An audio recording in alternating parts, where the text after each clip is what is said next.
I don't play about this. I know what I'm talking about. I do this for a living. It's easy for me. Because you can't handle the truth. I got neighbors coming to me right now talking about some. Hey, look, I'm gonna need you to help me with my sports betting this season. You want to see? I got you. I'll help you set your tickets and everything. I'll help you set your lineup and fantasy and everything. I got you. I know how to do this. And just to let y'all know, 8 straight years, fantasy league champion. 8 straight years. This is not new to me. I know what I'm doing.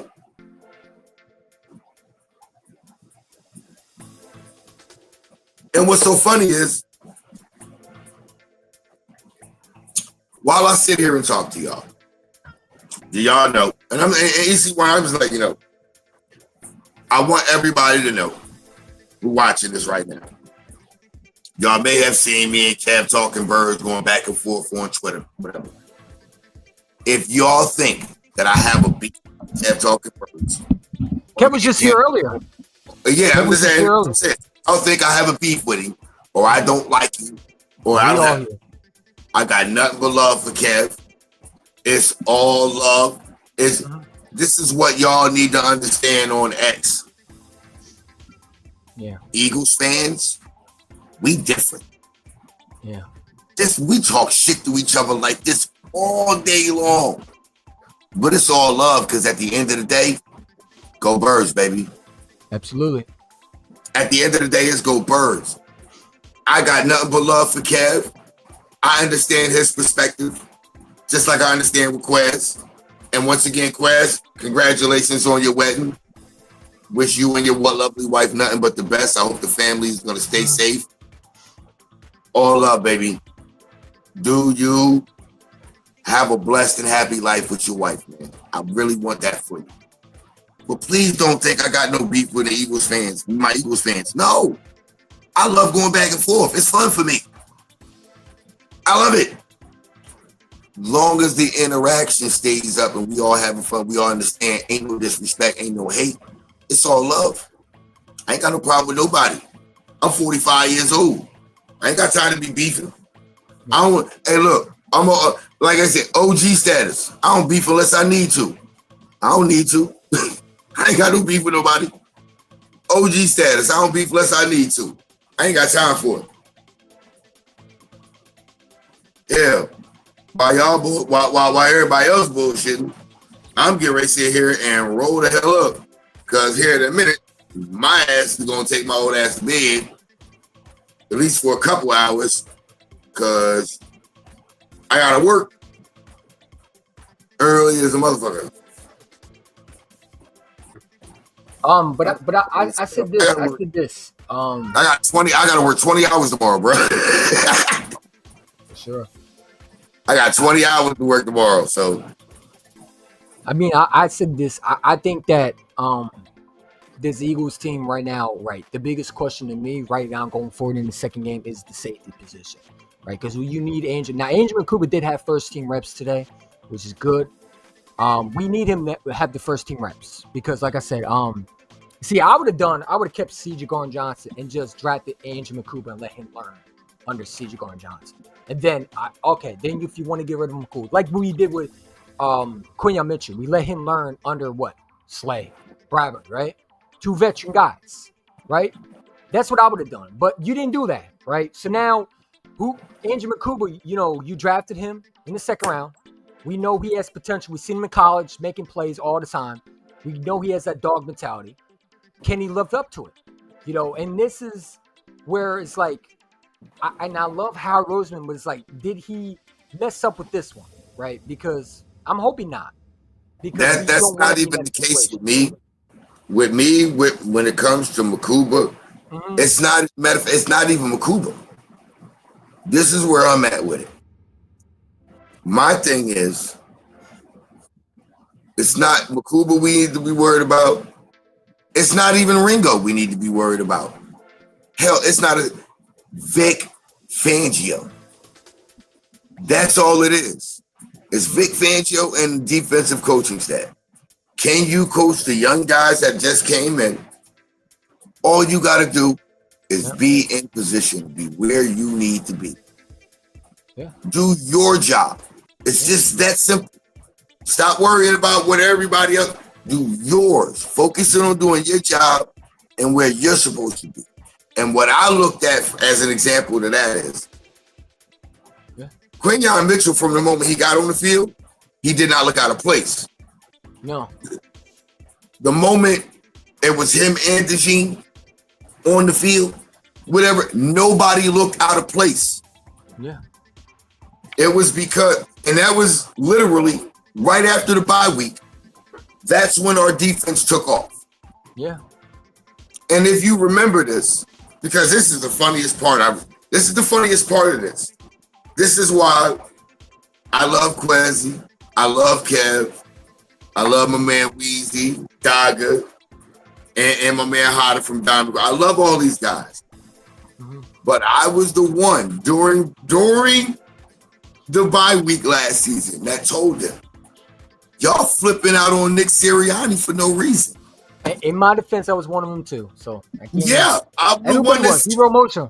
I think you and Heidi were the only two that said he was going to win a Super Bowl. I'm like, all right, I hope so. No. I say, hey, y'all tripping. I really believe y'all tripping on Nick Sirianni for no reason. Yeah. And I guarantee it's going to be good. But Nick, what does he do? It doesn't matter if he doesn't call plays or not. Some of the greatest coaches in NFL history did not call plays. Yeah. They were just great motivators of the team, and they got the guys ready to play and kept them motivated all game long. Mm-hmm. That's what some of the greatest coaches. The very trophy every single team chases, the Vince Lombardi trophy. Can anybody tell me a single offensive or defensive play that man called? Because the lights on. Yes, man. Yeah, because it would be boring for us to just talk, so we must have some little music in there. Hopefully, I can't play the music I want to because YouTube copyrighted me shit, so I'm playing their music. You know what I'm saying? Because I have enough. Yeah, hold on. I'm right here. You know what I'm saying? Right. I mean, everything that I do is getting copyrighted, right? For some reason, the music that I was playing, like the Flag Was Fly song, the one that someone made, a fan made, I got copyrighted for, even though it was public. So YouTube, you talk to YouTube. I can't play the certain music I want to play. Trust me, I would play different kinds of music. So I would have had some hip hop here, hip hop there, but I can't do that. I can't have fun for it. I got to follow their guidelines, which the music is, it is what it is. But no, I have music because I lighten up the day. Because frankly, while we talk, football, because there's gonna be, right now there's 3 Eagle live streams going on right now. But I bet you half of them are right now bashing Kelee Ringo. How much you want to bet? Or they're screaming for Justin Simmons. You know what I'm saying? And everybody in the comments are like, yeah, you're right. Kelee Ringo's the problem. But when we talk about, it's not just Kelee Ringo, we don't get anything. You know what I'm saying? They're getting over there. They're getting like 15 different likes. And I don't care. I got no problem with Eagle consequences. I just want you to keep it real. See, I don't call them Eagle consequences at that point. I call them Eagle feel-good raters. Because that's what you are. You're making people feel good about how the cornerback situation is going to get fixed because we traded for one guy. And I like Corey Ben, but I'll be back in a second. In regular season. You know what I'm saying? Shout out to Stu. I think he's back in the building. But I mean, I haven't seen him play in the preseason yet. I don't know what he is. What he did with the Raiders is great and fine. Can he do that in Philadelphia? How many times have we seen guys, we got so hyped over guys came to Philadelphia in trades? Right? What was that Jaguars player that we traded for? What did he do? Right? We traded a 4th-round pick for him. I think it was in 2021, right? The guy that we traded for Jacksonville, the Howard's traded for him, and he do nothing. So it's like we can't go off what they did in the Raiders. Yes, does he have potential? Absolutely. I want to see what he does with the Browns. Will he make an impact play? I guess we'll find out. You know what I'm saying? But I'm not going to sit there and say, hey, he's going to turn out to be a monster. I like the kid. I do. I like the trade, right? You got some depth. You needed some depth. But y'all run around here talking about he's going to be an all-pro and stuff like that. And I said that he has a chance to be. But y'all run around here jumping the gun saying get rid of Kelee. I've seen people say cut Kelee, which is the dumbest thing I've heard because we're already thin at corner, right? Why would you cut a corner when you're thin at that position? Like, make that make sense to me. And you consecrators are the ones that are putting that idea that Kelee Ringo is the problem. And he's not just the problem. There's a bigger point of why things happen. You know what I'm saying? Stu was in the building. I don't know where he's at. Hopefully Stu can show his face because I'm trying to add him back. But when he comes out, it is. He'll come back. But it's like I want people to understand it's just not Kelee Ringo. Everybody got to do their job, right? It was like in 2021 I said, this is why I'm so against blaming Kelee Ringo, because I did this with Jalen Hurts. I learned from my lessons. I did this with Nick. I did this with Howie. Remember the Howie Roseman hate videos I made? I regret making those because I look like a dumbass. Just like I look like a dumbass in 2021. Just like I look like an idiot when I was blaming Nick Sonic. Because those videos now, look how many of them probably are not looking good right now. Because even though I was right before, maybe I looked right before, I don't look right now. You know what I'm saying? So that's why I'm not going to jump the gun with Kelee Ringo. I can be a popular Eagle fan. Sitting there saying Kelee Ringo's trash. We need to get rid of him. But does that make me better as a content creator? Am I really telling you the truth? Or am I telling you what you want to hear? And that's why I call them feel-good raiders. Because they're not content creators. You're feel-good raiders. You're feeding them bull crap. You're not telling them the whole story. And that is for safety did their job. Does Kelee Ringo give up that play versus Jamar Chase? And that second play, Jamar Chase had his feet in balance. They just called it a first down. You know what I'm saying? For no reason. Because they wanted to give the Bengals some life. For some reason. Even though they look like complete ass. And Joe Burrow ain't going no playoffs this year. I guess, if they want to make them feel good. But that's why I call you feel-good raiders. If you have a problem with that, well, then, hey, that's to you then. Because me and Stu are talking football here. Whatever you want to talk on your channel, that's fine. I'm not asking you what you do on your channel. You can do whatever you want on your channel. But just keep it real. Because y'all quick to blame Kelee Ringo because it's an easy guy that you don't know nothing about and you're quick to jump the gun. You think a guy that we trade for is going to suddenly come in there and change the whole dynamic of a defense. When, to be honest, what happens if this guy don't turn out to be great? I'm seeing people talk about we should go get Denzel Ward. First of all, why would the Browns get rid of him? And second of all, who's going to trade us Denzel Ward? Because that's the only thing you'll see in Madden. And that's what everybody thinks it is Madden. Well, you could just trade for players now, right? Cut Kelee Ringo, and this kid we bring in is going to turn out to be a superstar. And it don't work like that. You got to develop guys, and we're quick to get rid of guys instead of developing them. And I hope that we're developing Kelee Ringo. Also, I think that Kelee Ringo, like that A.J. Brown clip, where Quinyon Mitchell asked Kelee Ringo, hey, I got A.J. Kelee Ringo, in my opinion, this is what I want Kelee Ringo to do. Hey, no, Quinyon, I got A.J. You go over there and you wear, and now we know what Quinyon Mitchell is. But if I was Kelee Ringo, I would have said to A.J., no, I got A.J. I got him.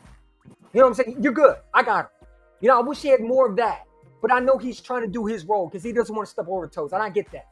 But you got people talking about we should cut him. Cut him for what? Y'all sound like morons when you say that shit. You don't sound intelligent. You know what I'm saying? That's why me and Stu, we need to start, and that's why I love Stu. And if Stu is still in here, let me know. Is Stu in here? Stu? When Stu is in here, we talk football. But when Stu is in here, he keeps it real. That's why I rock with him. You know what I'm saying? That's why I think that people need to subscribe to his channel more. If you new, go subscribe to him. Because he keeps it real. But he don't get 15,000 people in his channel. You know what I'm saying? He could say all the right things saying Kelee Ringo's trash. Right? He can be and I call them the feel-good raiders where they talk about how Kelee Ringo's the problem. We need to go get a corner. JB's going to be the guy. But that doesn't make you look smart. Because the real problem wasn't Kelee Ringo. Kelee Ringo did his job. I looked at the film. I watched it. I went back and watched the preseason. And I still watch a guy like Sidney Brown who couldn't cover.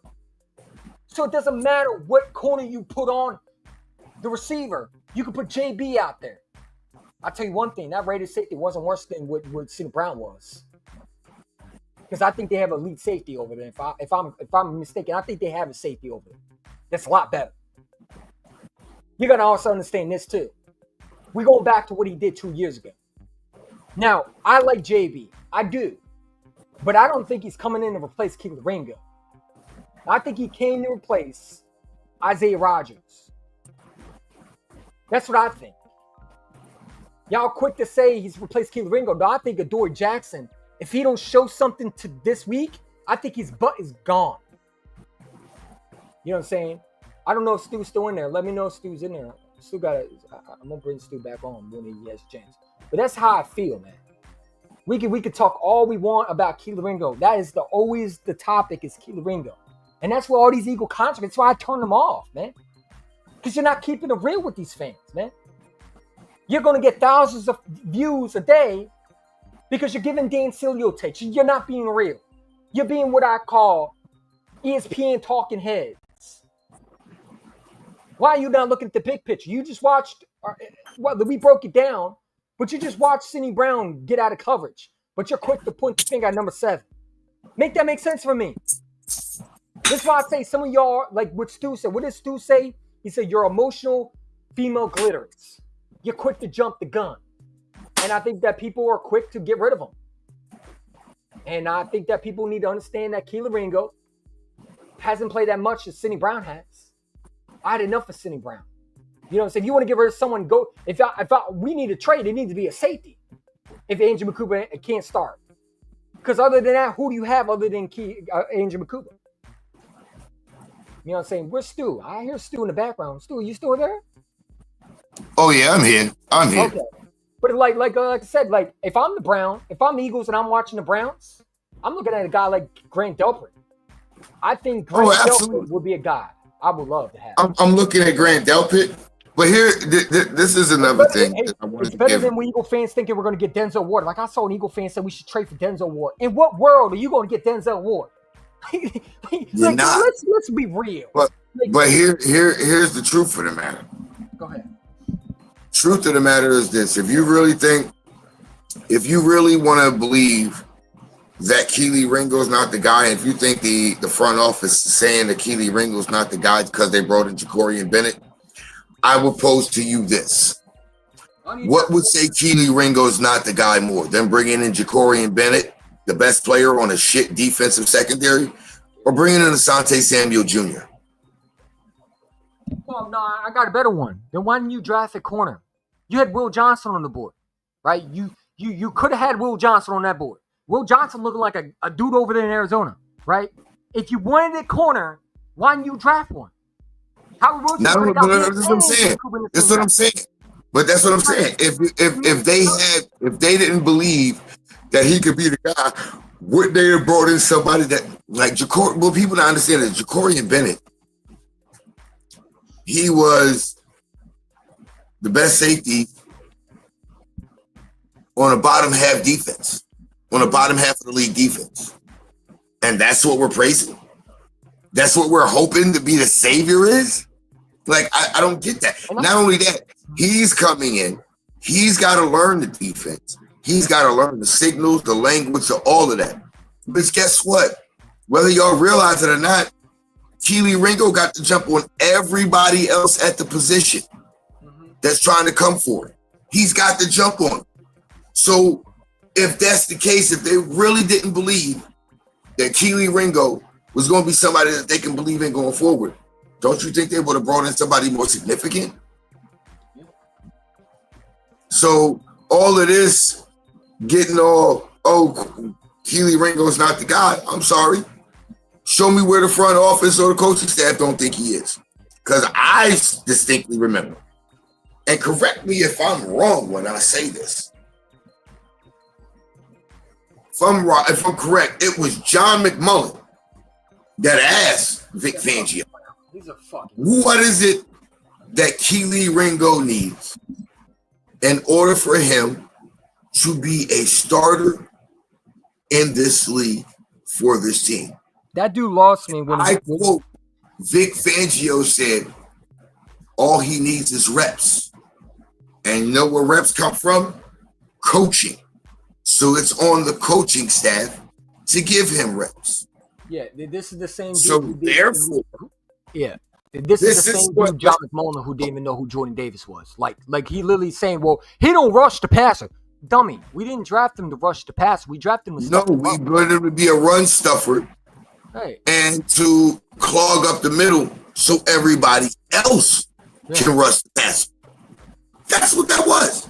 Yeah. Literally, if people really want to think about it, Jordan Davis was drafted to be, for us, what Haloti Ngata was to the Rams and what Vita Vea is to the Buccaneers.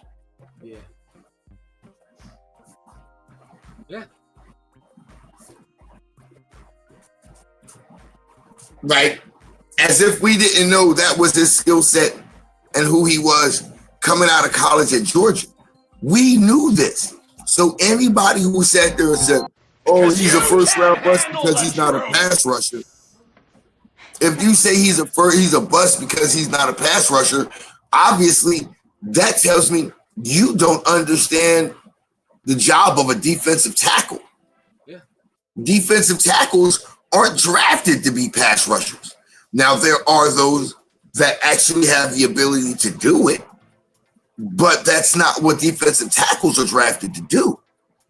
So when you say that a defensive tackle who was a first-round pick is a bust because he can't get to the quarterback, I'm sorry, I have to ask you, do you even know football, you dumb motherfucker? Do you even know the concept of football in which you speak of? Because if you don't, then why are you even talking? Defensive tackles are not drafted to be pass rushers. Pass rushing comes from defensive ends. That's what they're drafted for. Or did you not know that? Is that something? Oh, wait, I forgot. Today's NFL fan don't know shit of what the essence of football is. They believe, oh, it's the quarterback league. It's a passing league. No, it's a league where one team imposes their will against the other, no matter what the fuck it is. That's what it is. That's football. One team imposing their will against another. That's football. It is a gladiator sport. And in a gladiator sport, one group of gladiators against another group of gladiators to see who's better. That's football. I agree. I mean, you know, like we got to stop acting like because I see guys like JC, shout to JC's live, and I see guys like, you know, this is why I say to Burger into one because I like. Hey, AC1, give me a second. I gotta switch devices. I'll be right back. All right, bro. Appreciate it. But no, but I see a lot of ego contractors bash Jordan Davis. Jordan Davis is one of the best run stuffers in the NFL. Like, you understand, like, people actually are thinking, like, there's a lot of Eagle fans that I see, well, Jordan Davis hasn't lived up. Like, I keep hearing guys like, and I don't want to bring him up, but guys like Dan Sileo. This is why I say don't watch him because he doesn't know what he's talking about. Has Jordan Davis lived up to the first round pick? Well, what do you mean a first round pick? Has he lived up to being the best run stuffer? Yes. So he's lived up to his number one pick. Because his number one pick was to stop the run, which he's done that. You know what I'm saying? He's done that.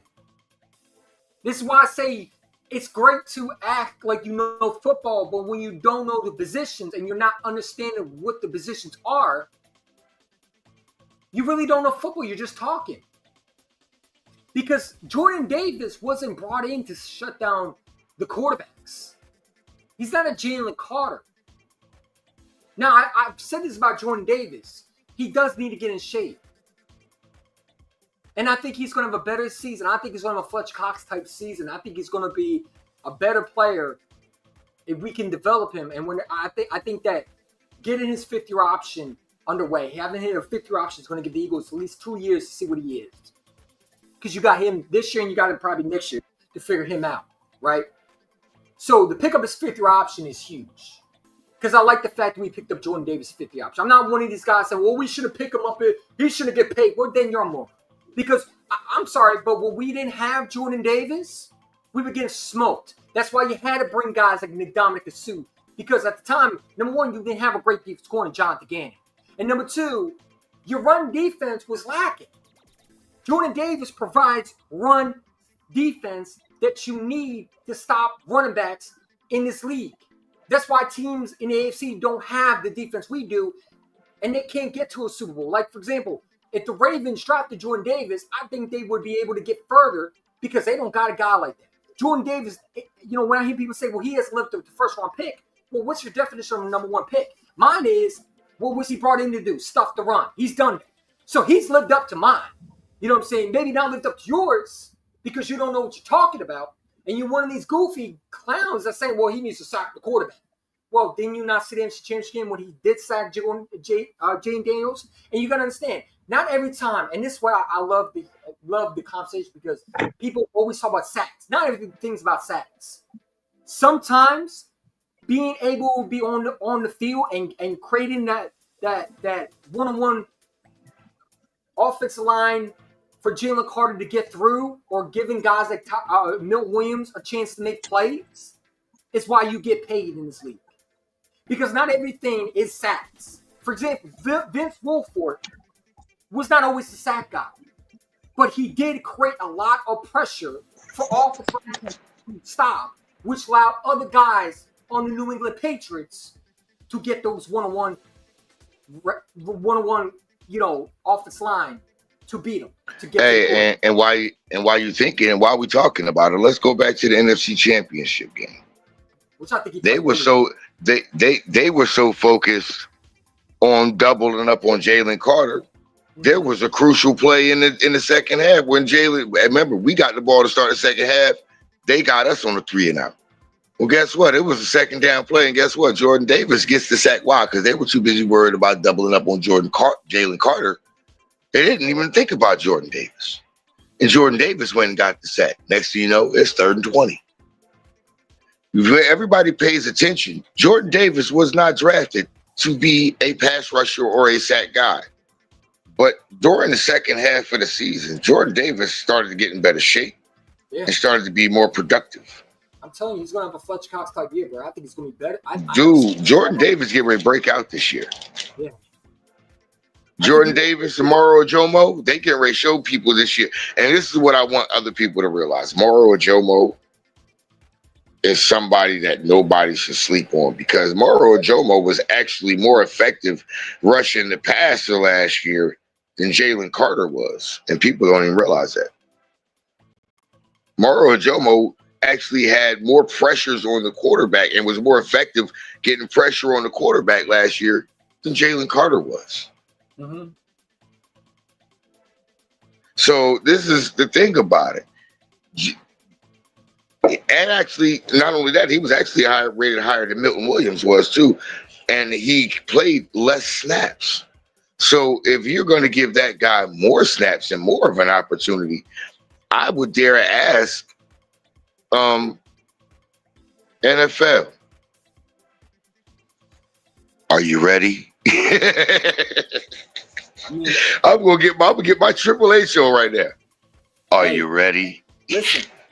I just watched Shot the Boss Cowboy, but I watched this last year. I don't think Eagle fans know how bad the Cowboy contracts are.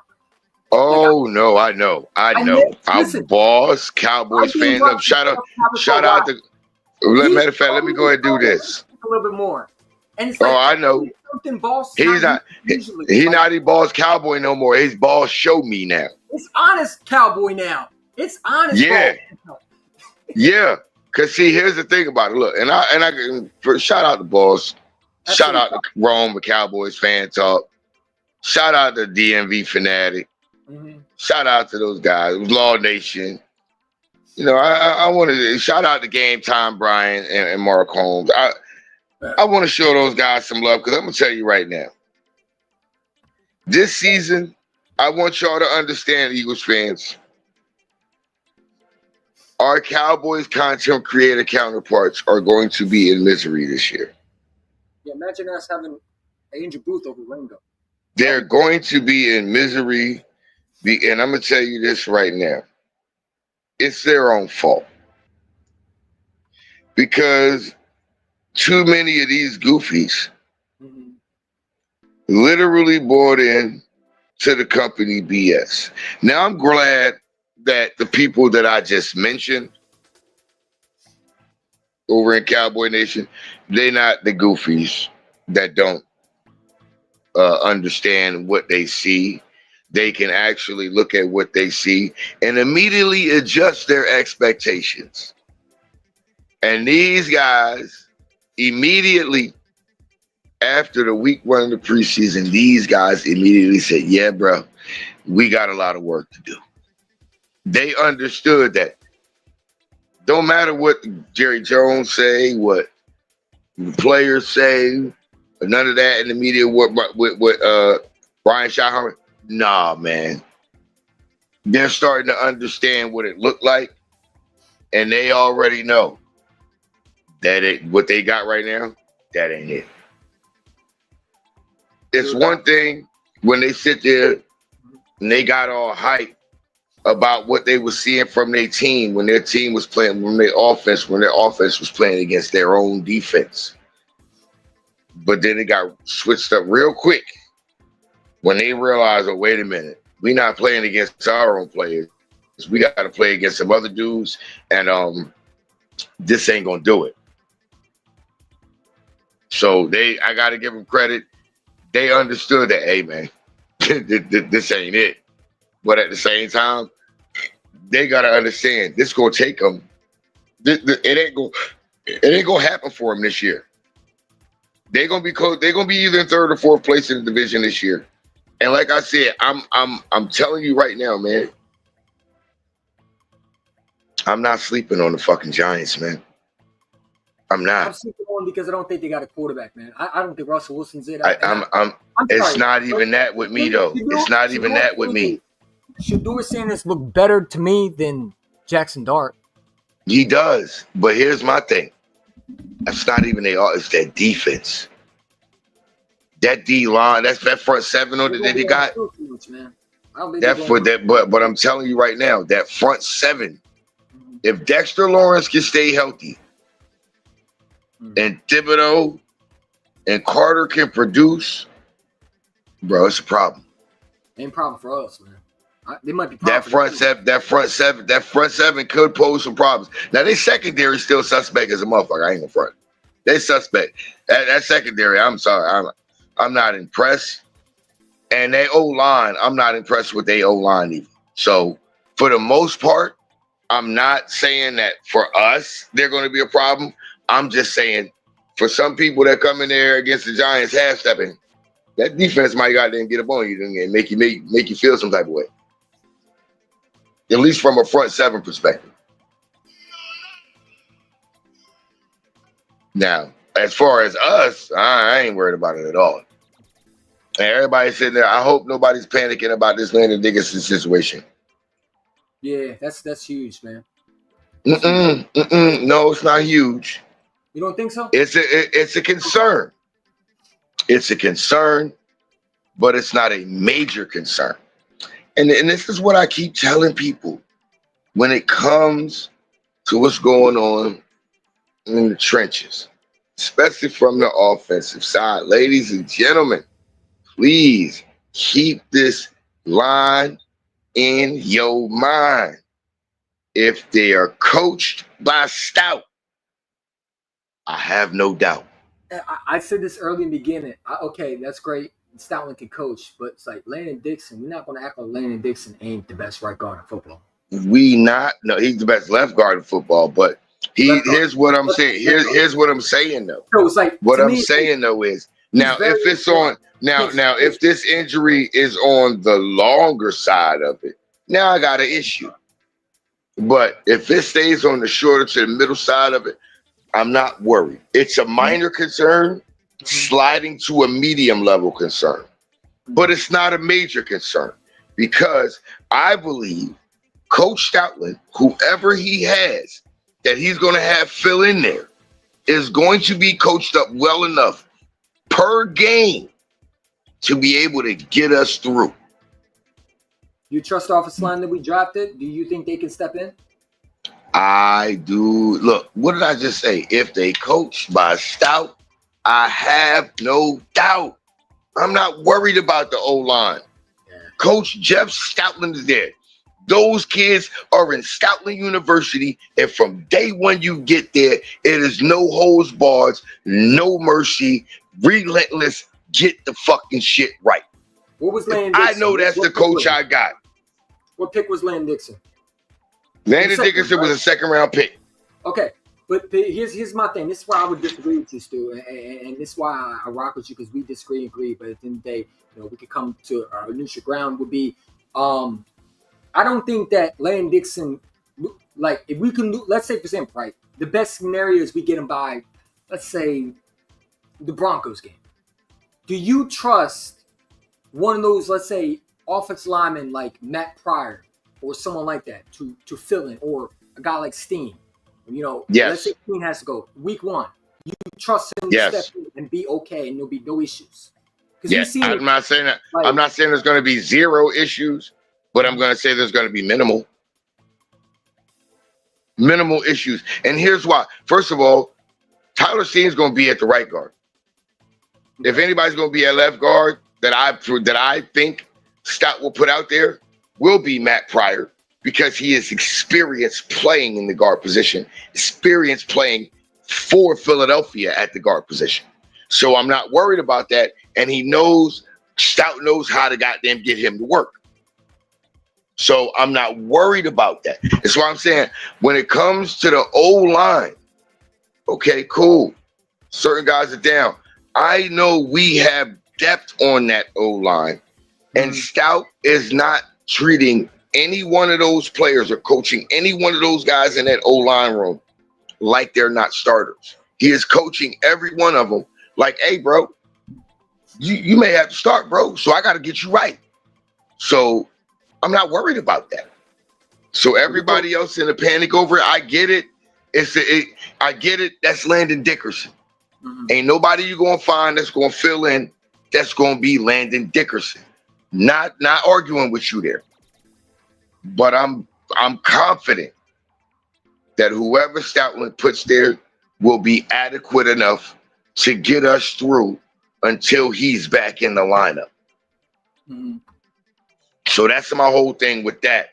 Like, trust me, I know it would be a significantly better scenario if it's Landon Dickerson out there.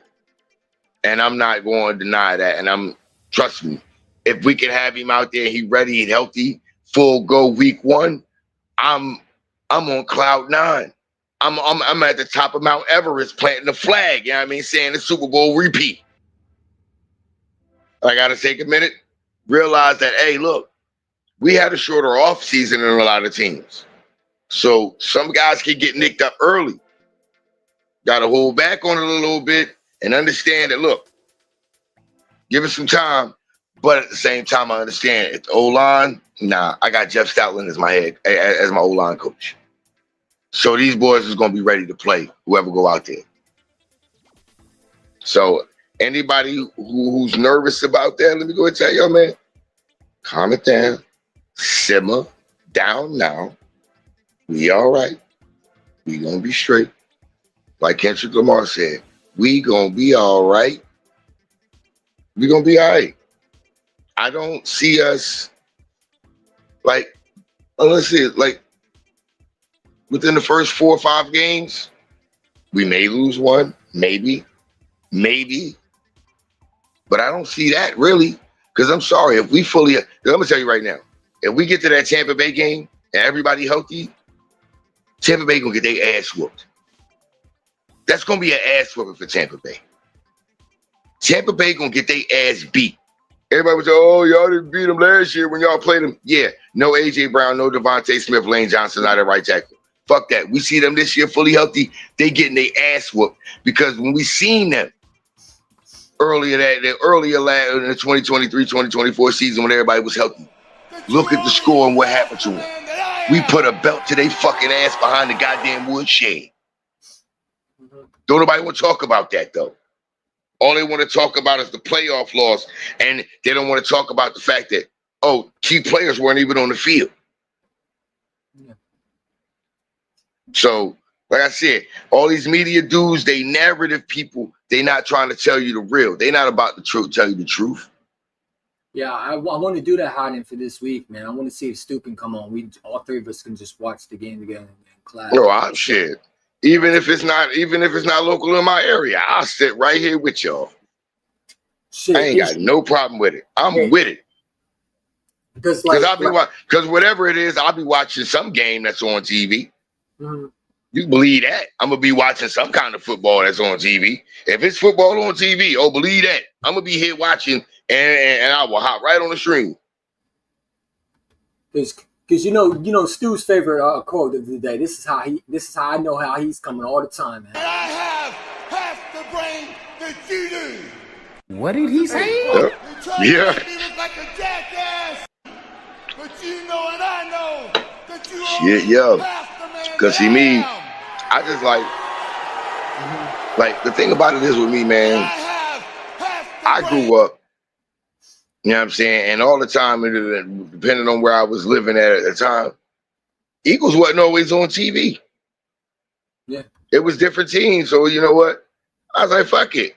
I can still find out what's going on to score the game just by watching whatever game the fuck is on. I'll get updates.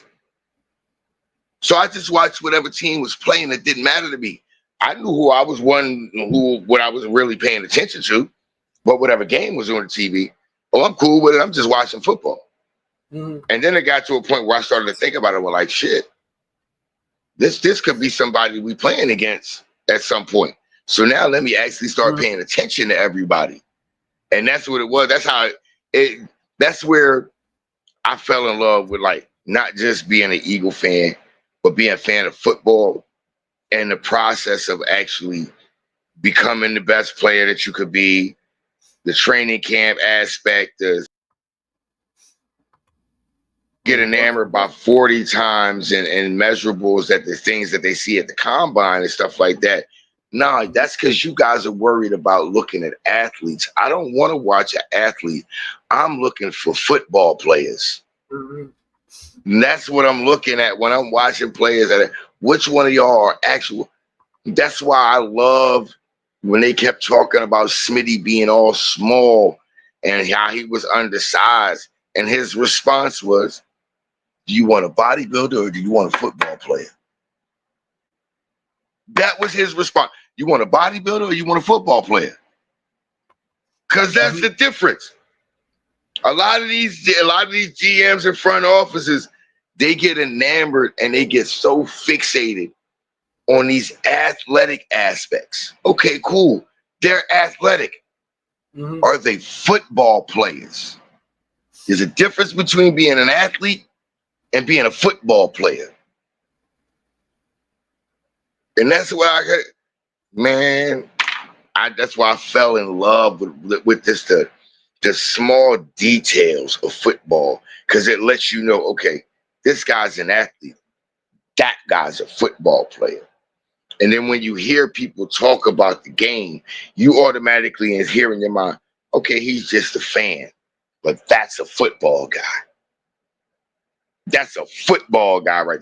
And that's why that's why I say I like to separate myself with that, because I'm not just a fan, bro. I'm a football guy. Everything about the game itself, I am fucking in love with this shit. So when it comes to evaluating the players, knowing what players need, thinking, okay, well, look, this needs to happen. This is what's supposed to happen. This and the third. I'm all about that because that's the shit that I'm intrigued by that shit. So when people tell me, oh, you might as well put it, you act like you got the headset on yourself, like you know better than some of those. I probably do. Well, hell, I can tell you right now, half of the motherfuckers couldn't break down plays and shit like that the way I did. Majority of the motherfuckers just literally, I hear other fans regurgitate half of the shit these motherfuckers say, and I'm like, okay, they said it, but what did they show you to prove what they said? Well, we got I guess we got one of those trolls in here. It's cool, bro. You don't have to agree with us. You just do this. What did he say? You tried to make me look like a jackass, but you know and I know that you only Tommy. No, this is where I gotta say him. They got the answers. I change the questions. Because, like, bro, first of all, man, like, number one, you're wrong. Kelee Ringo wasn't bad as you claim he was. Okay, and if he was, you said Sidney Brown has showed you something. Really? What is he showing you? He's played one full season under his. Hey, hold on. That's correction. He has not played a full season. Well, I mean, in 2023, he played maybe not one full season, but he almost played. He hasn't played a full. He has the majority of the time he's been here. He's been a bench warmer, just like Ringo. Okay. What the Tommy? What the fuck did he show you? Oh, the pick six against the goddamn Cardinals. Tommy, if you think Sidney Brown reminds you of Brian Dawkins, I got a special seat for you. It's over there. Back right corner. Facing the window where you can see all the pretty birds and the ducks in the pond. It's called the kids' table. Go over there and sit down, man. Because ain't nothing about goddamn Sidney Brown that ever resembles a Brian Dawkins. Yeah. Nothing. Absolutely nothing. For any of y'all that say Sidney Brown reminds you of Brian Dawkins, sit down and shut the fuck up. He's nothing like Brian. The last player, literally. You want to see a player that you want to talk to me about a player that played like Brian Dawkins? Okay. You want to mention C.J. Gardner-Johnson? Cool. I'll give you that. You want to mention Malcolm Jenkins? Cool. I'll give you that. Sidney Brown? Eat a box of fat baby stiff dicks. Sidney Brown ain't nowhere near close or in the vicinity of being mentioned in the same fucking breath as Brian Dawkins. The fuck is wrong with y'all? Brian Dawkins was a dog as a rookie. As a rookie, Brian Dawkins, we already can see he was that dog coming out of Clemson. Bro, don't you ever put Sidney in the same fucking breath as Brian Dawkins. You put him in that same breath, I can tell you, you don't know shit about football. Sit down and talk to somebody else. You don't know shit about football. This is over 40 years of knowing what the fuck I'm talking about. I'm not hating on Sidney. I just know he don't belong in the same breath as goddamn Brian Dawkins. Get the fuck out of here with that. The fuck out of here with that. You could talk to some little kids with that goofy shit. You ain't gonna talk with somebody who know better. The fuck out of here with that. Talk to some goofy. You all just hating on him. No. I'm calling a spade a spade. Enough from the clown. I'm sorry. I'm calling a spade a spade. Yeah. He ain't in the same breath with Brian Dawkins. Wrong! Yeah. Completely wrong. Completely wrong. Fucking talking about he remind me of Brian Dawkins. How?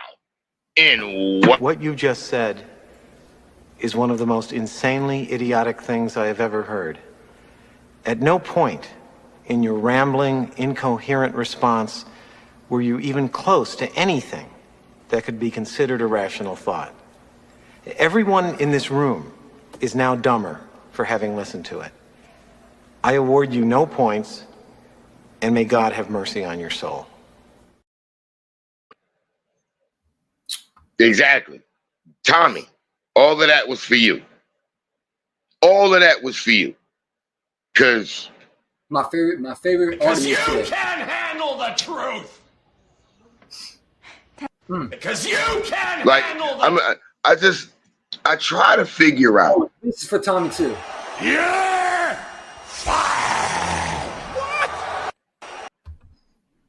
Get him up out of here, man. Like we ain't gonna Get him out of here.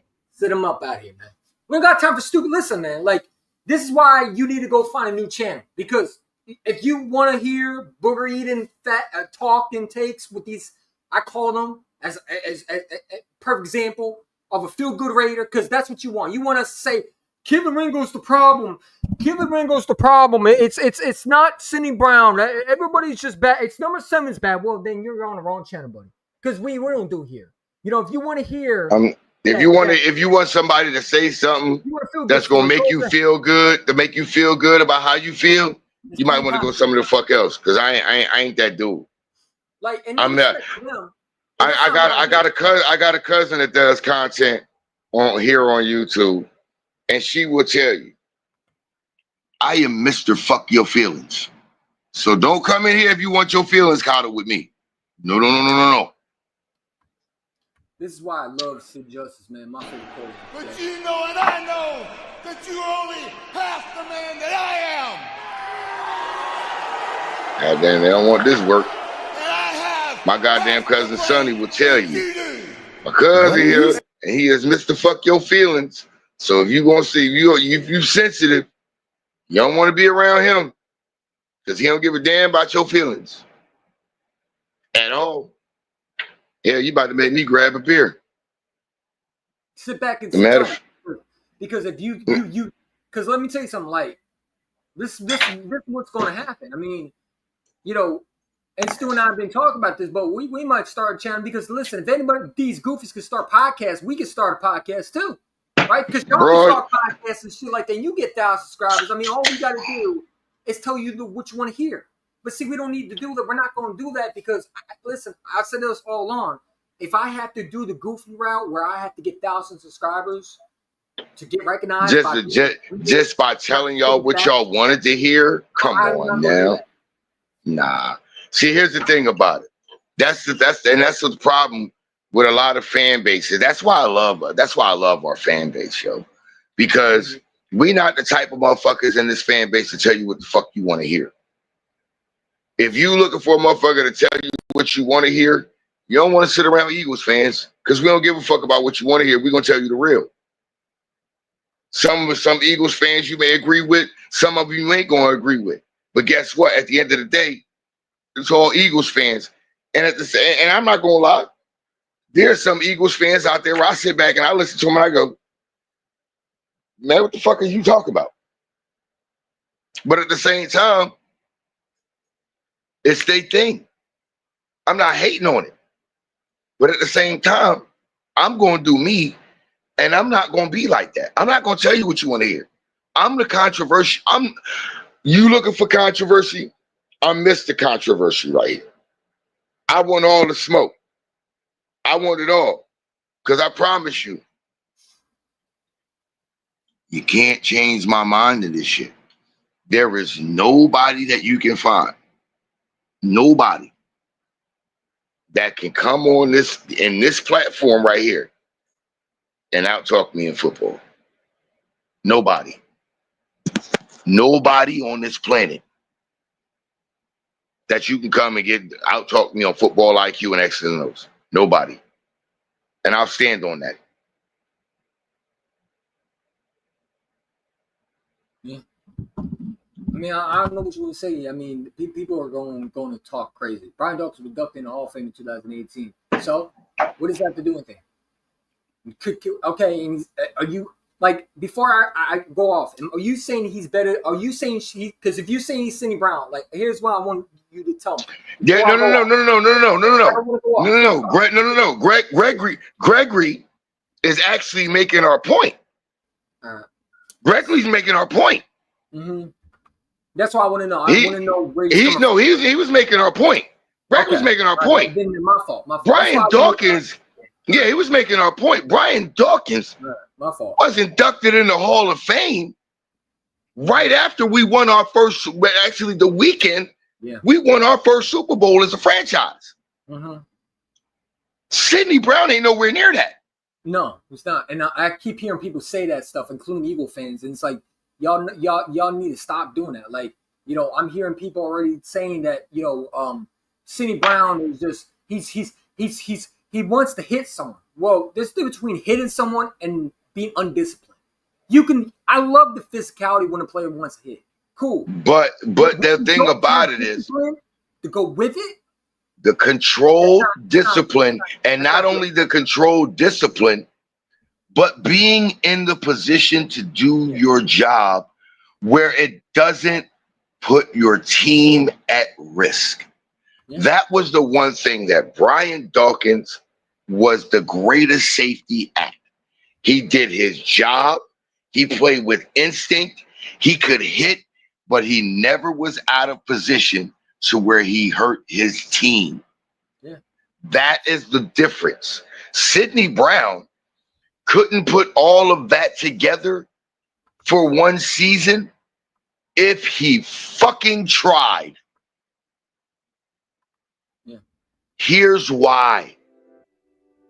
And Tommy, This is where I keep telling you, there's the difference. You're the fanboy. You're the fanboy. I'm the football guy. The reason why Sidney Brown is not and will not ever be in the same breath as Brian Dawkins is because what I explained earlier.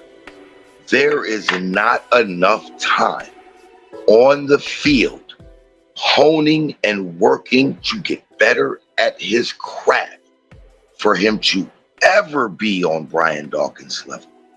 Do you understand that Brian Dawkins came into the league where they were running 2-a-days and 3-a-day practices for hours at a time, where they spent a maximum of at the most 2 to 3 hours a day with their own families, just working with the coaches and the other players on their team to get better? That amount of time that they had working on their craft to get better, to be ready and prepared, has been cut down by 60 to 65%. He will never be in the same breath as Brian Dawkins because of the players in between Brian Dawkins and him. The collective bargaining agreement stripped a lot of these young players of the valuable time that they needed to develop to be the best that they could.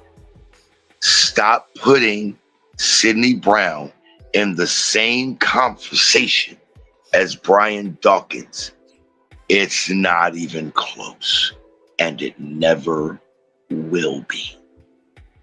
Period. You clearly weren't listening, so let me just educate you, because clearly you just opened your ears once and didn't bother listening to the whole conversation. No one is hating on Sidney Brown. If anything, we want him to succeed. What we said was he's not what y'all think he is. I mean, Hayden, I guess if Hayden is speaking facts, then guess what? I'm a damn hater. I'm the biggest hater. But hold on. That's the thing about it, though, EC1. Telling the facts in today's society is being a fucking hater. That's all it is. In today's society, if you keep it real, you tell the facts, you a hater. I swear to God, one of my favorite underground rappers that never made it to the motherfucking bigs and to never get that contract from New York. His name is My Song. He did a freestyle. He said it flat out. When I tell you niggas is frauds, I'm a hater. Mm-hmm. When you tell niggas the truth, they label you a hater off top. They label you a hater. Whatever your name is. What did Sidney Brown show you? They label you a hater. Let's actually go back and understand what we're saying. No one is saying Sidney Brown can't develop. We're not saying that. We hope he could develop, but my God, he doesn't have the amount of, he's not allowed the amount of time on task to be able to develop to the level to be even put in the same breath as Brian Dawkins. That's what I'm trying. See, what y'all don't understand is what me and EC1 is trying to do right now. And y'all have to understand what y'all have to understand. This is EC1, the younger, newer generation, mixing with me, Stoner Stu, the old head, the 45 45-year-old. You know what I'm saying? Literally what we're trying to do is we're bridging the gap. And right now I literally, DMX said it best. You say you hunger for knowledge, here it is, eat it. I'm trying to give you knowledge and give you game on how they have literally molded your mind into thinking that certain players are this and certain players are that, when that's not the case, and it can never be the case. They keep telling you this, and I promise you this. Didn't they say last year, coming out, oh, Caleb Williams, he could be the next Patrick Mahomes? What the fuck he look like? Y'all were hyping up Kevin Wallace. How was he doing? Where's he at? Because, y'all were swarming that he was Brian Dawkins. And this is why I learned from my mistakes, right? Because y'all said we're hating on Sidney Brown. but y'all hate on Kelee Ringo. See, y'all not speaking facts with Kelee Ringo. And this is the problem when I had. Y'all said we're hating. No, we speaking facts with Sidney Brown. You're not speaking facts with Kelee Ringo. So are you a hater with Kelee Ringo then? Because you're probably one of them goofy-ass dudes. And I bet you 100% of you in the chat that probably says, typing in your little keyboard along with the other goofies, y'all hating on Sidney Brown. No, y'all hate on Kelee Ringo. Y'all quick to get rid of him. And here's what's so funny. And here's what's so funny, EC1. Sidney Brown did. Here's what's so funny, EC1. They're sitting there talking about we hate. No, dumbass. We're making the same argument for one that we're making for the other. The same argument about time on task to develop. We're making the same argument. Both of them need reps. But here's the thing about it. No matter how many reps they get, first of all, I'm going to go and say this. Sidney Brown. I think the experiment's over, honestly. Dude, what is he showing? No, that he can't look. And here's another thing. I don't know if y'all heard this. What is the best ability that any player can have? Availability. Guess who's not been available? Having good hair. Sidney Brown, every year he's been here, he has suffered from an injury from playing reckless. Your best ability is availability. If every year you've been here, you've been hurt, starting from the beginning, sometimes during training camp or the beginning of the season, you're not available. Yeah. That's the one ability that every franchise values more than anything else. Are you available when you're needed? I change the questions. Yeah. Come on, man. We could talk about this all day long. Handle the truth. But I've waited. I've wanted.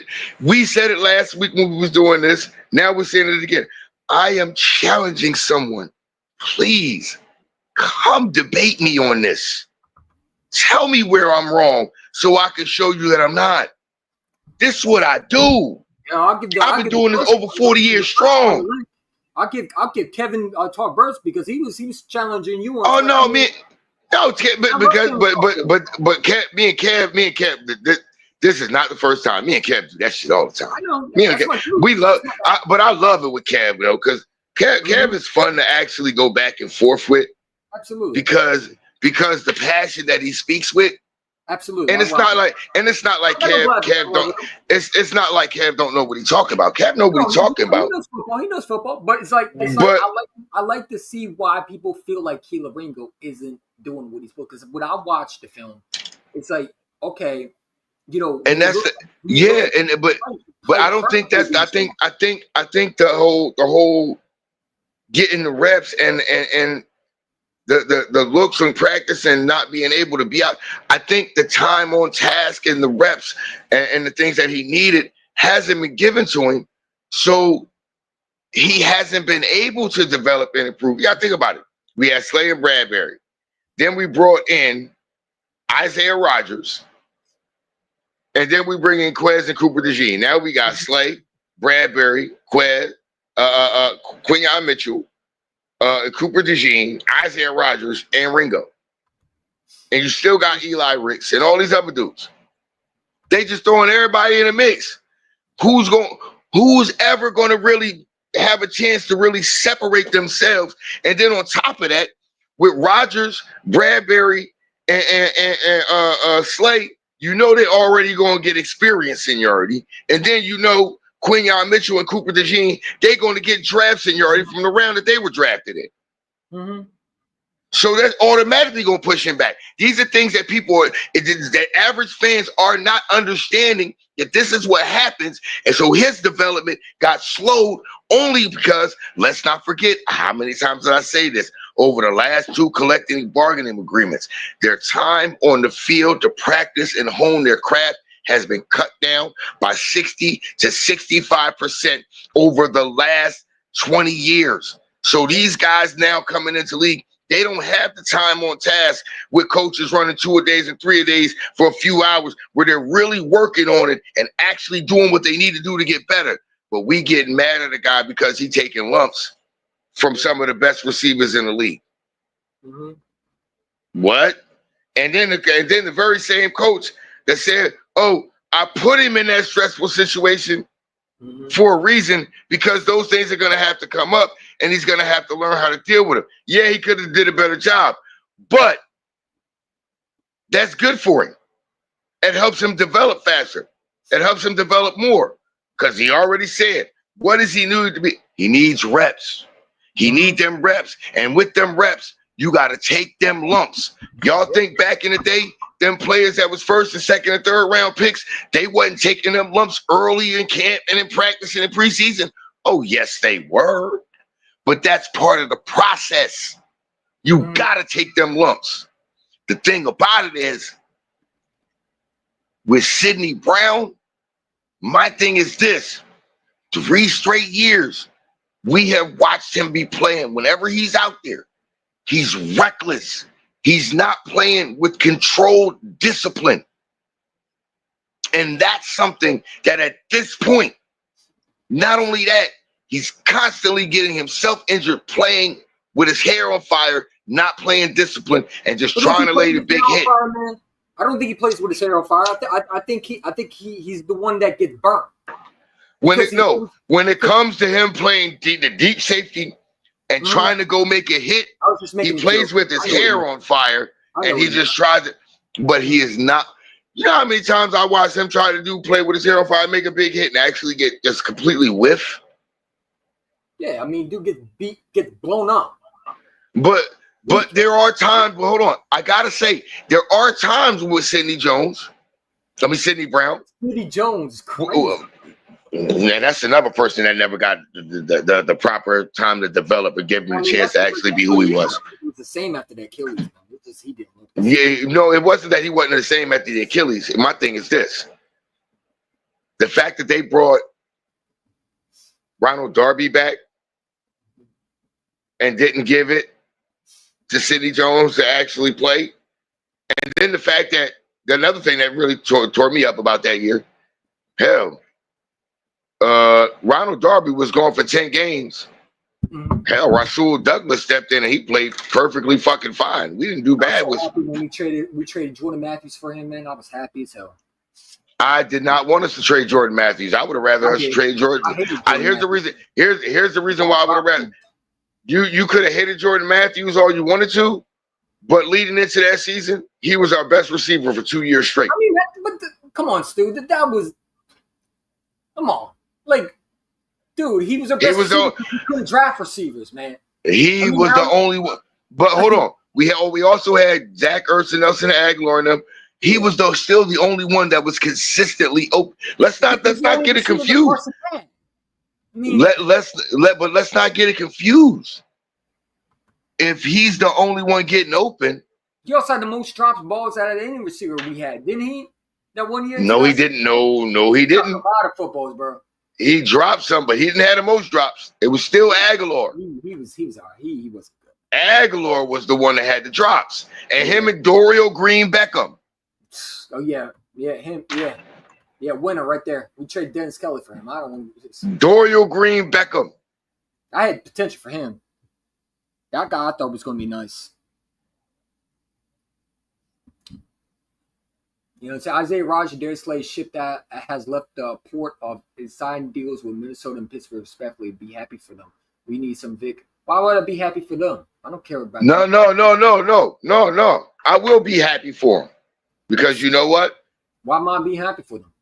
I'm gonna be happy for them. I'm gonna be happy for them because they played their role. They are Super Bowl champions as Philadelphia Eagles. I'll be happy for them. I wish them nothing but the best. But you're right. We need to start looking at, like I said, it's Vic Fangio. Vic is the one. We got to think about this, y'all. 2023-2024 season, we were the second to the last defense in the league. It wasn't just the players that came in. It was one voice on that defense that everybody had to listen to, and it was Vic Fangio.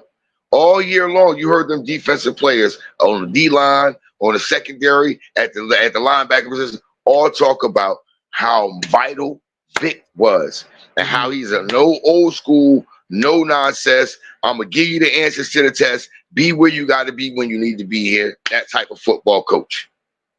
It's not everybody else. I'm not worried about that. We lost players on defense, but guess what? If you got one of those ones at that coaching position or the defensive coordinator that can literally teach these guys, hey, look, this is what we doing. This is why we doing it. This is what you're going to be looking for. And when you see it, trigger. That's literally all it was last year.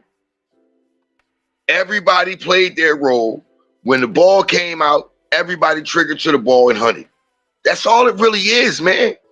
Don't let nothing pass you, nothing over your head. Keep everything in front of you. Trigger everybody, all 11 to the football. That's all it is. Yeah. I think Vic Fangio has a lot of questions because, like I said, I don't think, I think that this defense, to me, in my opinion, would have been better with C.J. Gardner-Johnson. I mean, but look, you say he got a lot of questions. You say Vic got a lot of questions. I say he has an answer. I say he has a lot of questions too, because I said, I think Howard Roseman trading C.J. Gardner-Johnson, we need to hope that. And listen, we can always hope, but Andrew McCouba has some big shoes to fill. Do you not agree with that? He does, yeah. No, he does. He really has some big shoes to fill. He does have some big shoes to fill. See, what I would have done was I would have kept C.J. Gardner-Johnson and then draft Andrew McCouba in the second round and let him learn under C.J. for 1 year. Let him learn how to be a safety in this league. You know what I'm saying? Let him learn. That's true. That's not a bad idea. But if you really looked at last year, C.J. Gardner-Johnson never played in Vic's scheme before. Yeah, this is his first time in Vic Fangio's scheme. So he had to come in and learn it. Now, granted, he was a veteran. He understood his role at the safety position. He knows basically how to play that safety position, but playing it in Vic schemes. Now, you got to think about it.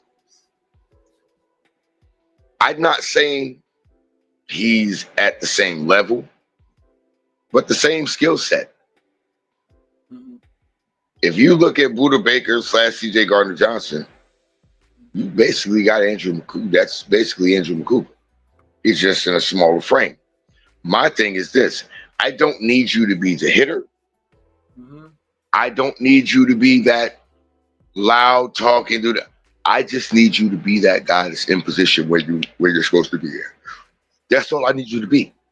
It's all about, see, look, it's 11 guys on defense. And if each man is doing their specific job on defense, the defense works.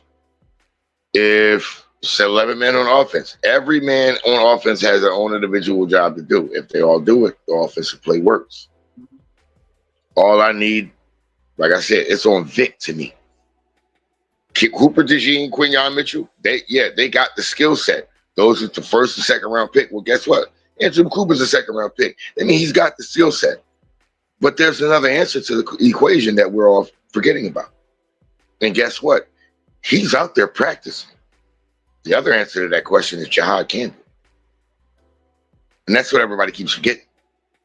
Jahad Campbell, he is a pass rusher and he can cover running backs and tight ends.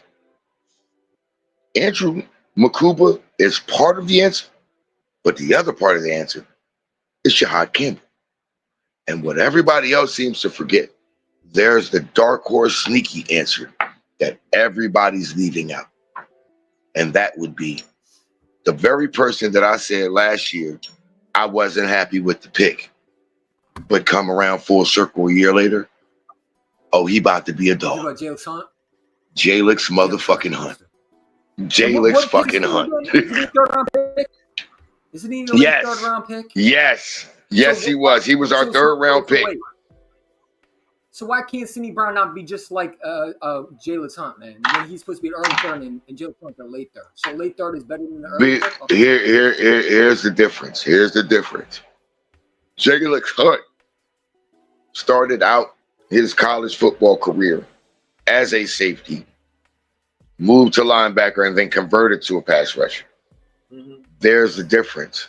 Sidney Brown's done nothing but play safety.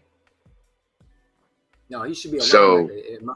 They should switch him to be a linebacker. Maybe he'll be better. I think now that, you know what? I did not think about that. Just think about, he loves hitting, right? I did not think about that, but I don't think he has the frame for it. No, I don't think he has the frame for it. I would think he would need to bulk up a little bit because the sideline speed is there. Mm-hmm. And I'm saying, and the ability to, my thing is this though, is just like I said, a safety at the linebacker position, it's the same thing. Play recognition is a very key skill. It's very, very vital to the linebacker and the safety position. If you can't recognize what's happening in front of you, you're late to trigger and respond. That puts the team in a bind. I'm sorry. Just from that play that you were playing earlier with the Kelee Ringo one, you swing your hand like that, and then you were late to trigger.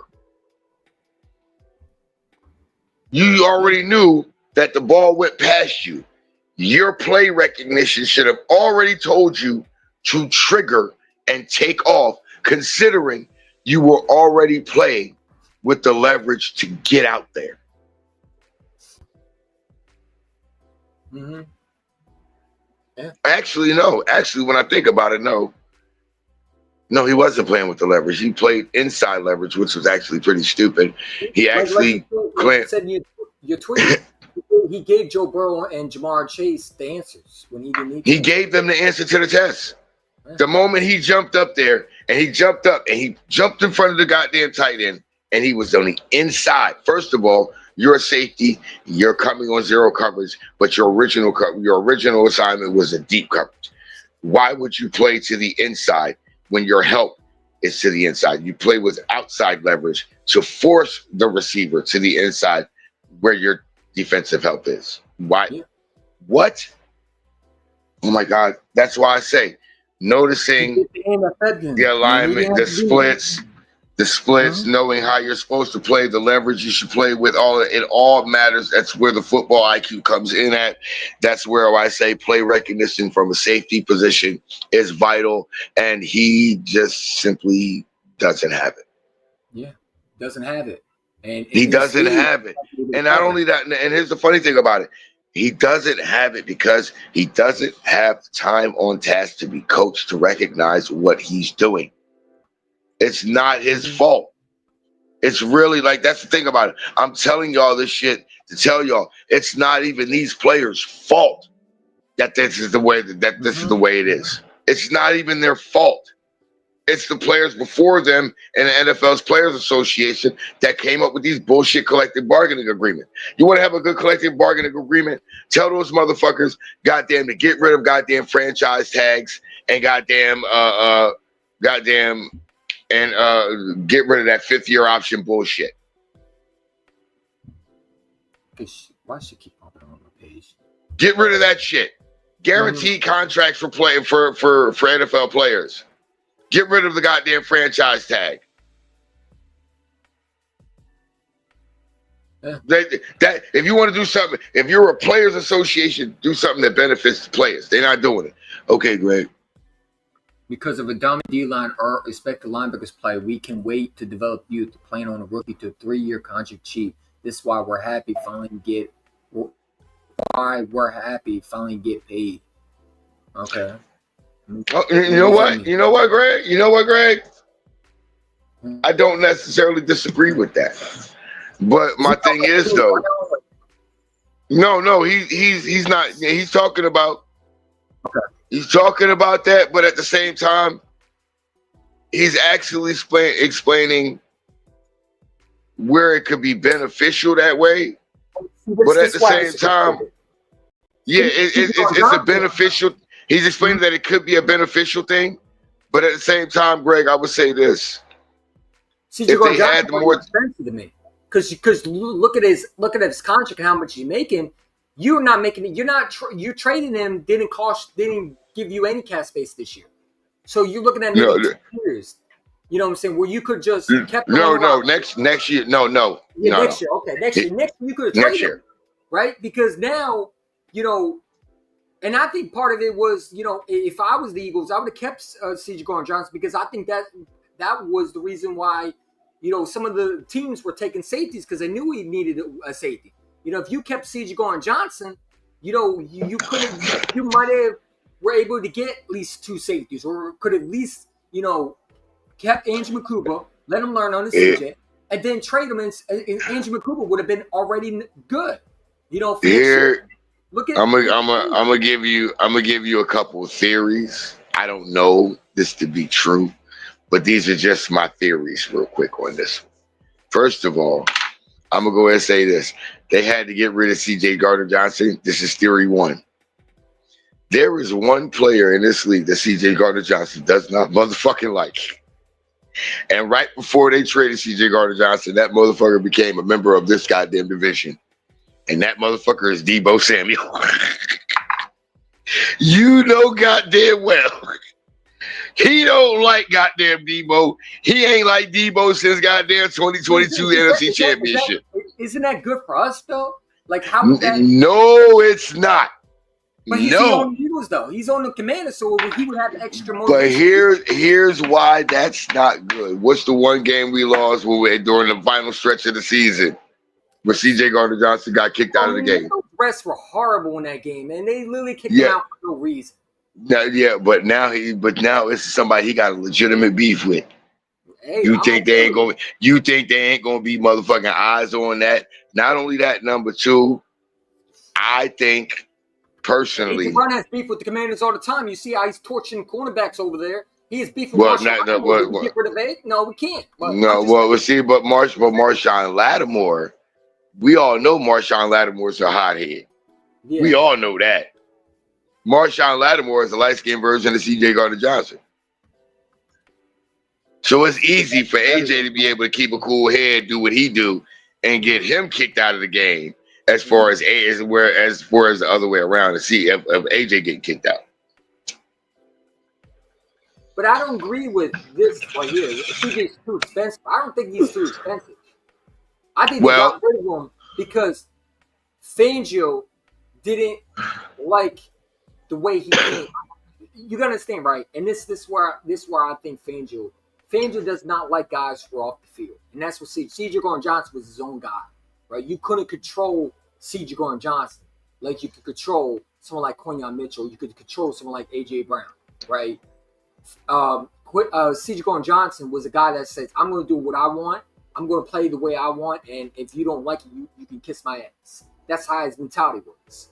And I don't think that Fangio agreed with the way he was going by it. Going on IG and cursing at the refs is not something that Fangio looks at and says, "That's a guy I want on my team." Remember, he did that after he got ejected. And I think that's what got him traded. You know what I'm saying? I don't think it's anything to do with the parade. Like everybody's saying, well, it's because he talked to the Swifties. No, it's not because. It's because of when he went on live stream remember he got ejected, he went on live and said how much the referees were bullshit, throwing me out the game. And he was with Big Dom in the locker room. I mean, that didn't help his case. But I also think it's because, him and Howard Roseman butt heads a little bit. Where Howie Roseman... There it is. Type of players like that. And you look at certain players. Yeah, there's something about this comment that I need to address. Mm-hmm. He says if you're paying Saquon, AJ, Jalen, and hold on, contract for a while, aren't they? Yeah, they're already under contracts, and their contracts are structured where that doesn't hurt the cap. Yeah. Jalen, AJ, Saquon, Jalen, AJ, and Smitty. Jalen, AJ, and Smitty together.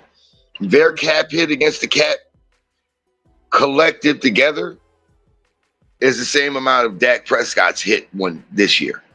That's the comment I think that everybody needs to understand. Fangio did not like C.J. Gardner-Johnson. Doesn't like him. No. He doesn't like type of guys like this. That's why he all that paying players, you're playing this player, that player. CJ ain't had nothing to do with that because you already paying those players and still paying CJ.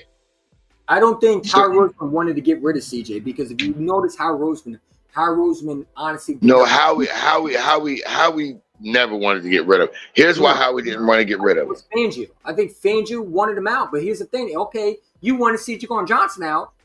Well, you better hope that Andrew McCuber, if that is, let's say that's Fangio's guy, you better hope he works out, right? Because this is your guys, right? Howard Roseman's giving Fangio what you want. He's giving you your guys, the guys that you want. Yeah. If this guy doesn't pan out, this is on you. Thinks that Fangio don't have any asset of who he dropped. No, he does. He tells Howard exactly who he wants. You don't think this is another thing, though. But this is another thing, though.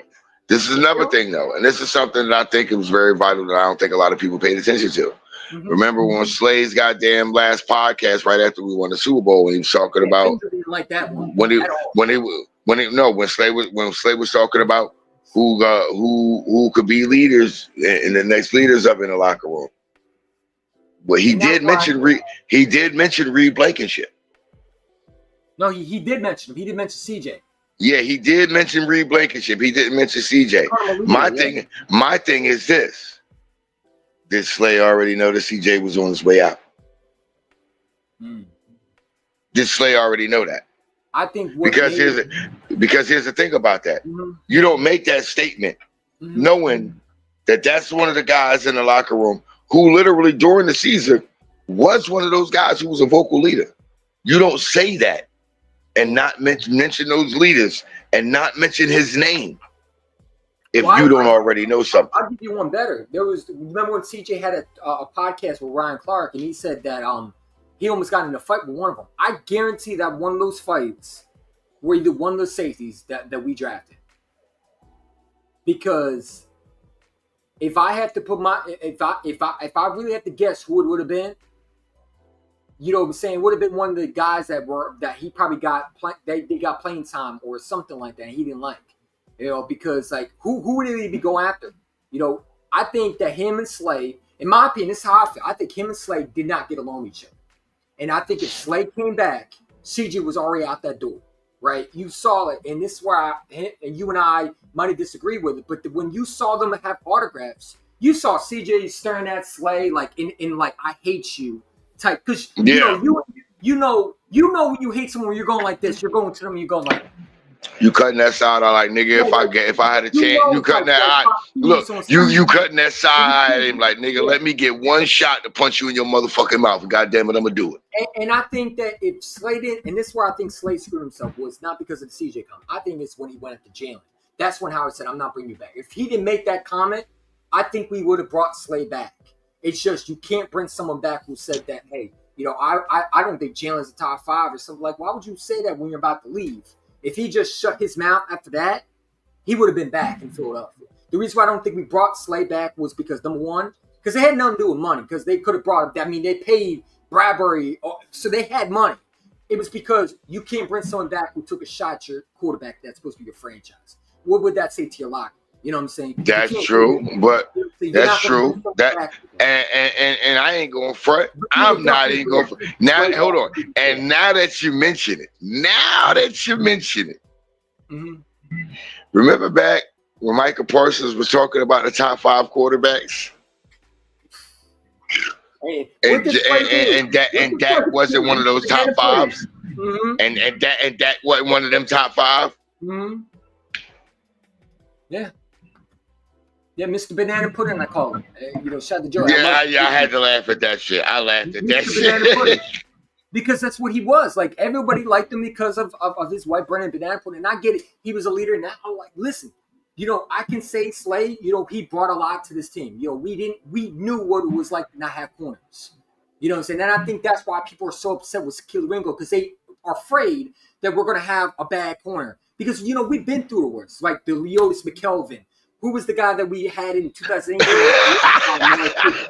You know what I'm saying? Hold on. Nah. I've literally just read his motherfucking comment. Yo, that shit's funny to me, man. But yo, I gotta get off of here, man. I gotta get out of here because I gotta get up early and clock in for work. We gotta do more of this, man. We gotta start. Oh yeah, we definitely gonna do that. Hold on, man. I'll be right there. Yeah, sure. Oh yeah, we look. We gonna reconnect Thursday for the game. We go sit here I'm talking while about we like watch the game. podcast, man. Like Stu, you Oh know yeah, this. we like I said, we gonna talk about it. We gonna talk about it. We gonna talk about it. We gonna talk about it. Because this is how I feel every time I'm hearing you, man. I mean, you over there doing this stuff. Like, this is how I feel like you're coming. But you know and I know that you only have to All right, I'll holler at you later about it, EC1. I'll holler at you about it later. For sure, man. All right, later, bro. Always, man. Always. For sure. It's gonna be fun this year, man. Before we get out, appreciate y'all for rocking. If you're new, hit that like button, subscribe. We definitely gonna do more of this, man. I gotta get going. I got work at 8 to 1:30 tomorrow, man. Yeah, I got a busy. And I got work 5 to 10 p.m. on Friday. So, appreciate y'all for coming on. As always, go Birds, flag will slide. Listen, man.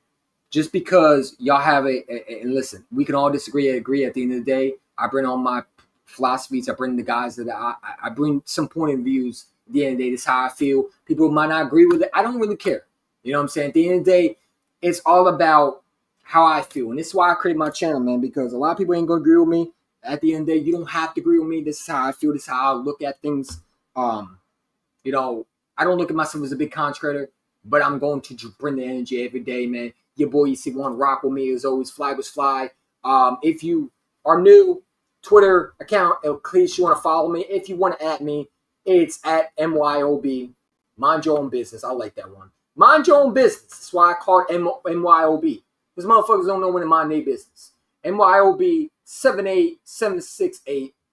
All right. So for all the people who want to follow me at MYOB. Just put at MYOB 768.